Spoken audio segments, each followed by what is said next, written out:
5093 செய்திகள். செய்திகள் வாசிப்பவர் வேலையில்லா பட்டதாரி.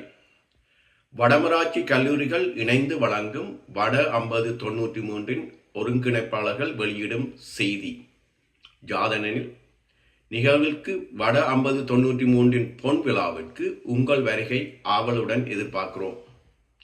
வருகை தர விரும்புவோர்கள் தங்கள் இருக்கைகளை விண்ணப்பங்கள் ஊடாக பதிவு செய்யுமாறு தாழ்மையுடன் கேட்டுக்கொள்கிறார்கள். பசுமை நிறைந்த நினைவுகளை மீட்க, பாடி பறந்த காலங்களை இறை மீட்க, தோழர் தோழிகளின் அரட்டை அடிக்க சந்தர்ப்பங்களை நழுவ விடாதீர்கள். நண்பர்கள் தோட்டத்தில் குதூகலம் காண ஓடோடி வாருங்கள். உங்கள் ஆதரவுக்கும் ஒத்துழைப்புக்கும் எங்கள் மனமார்ந்த நன்றி.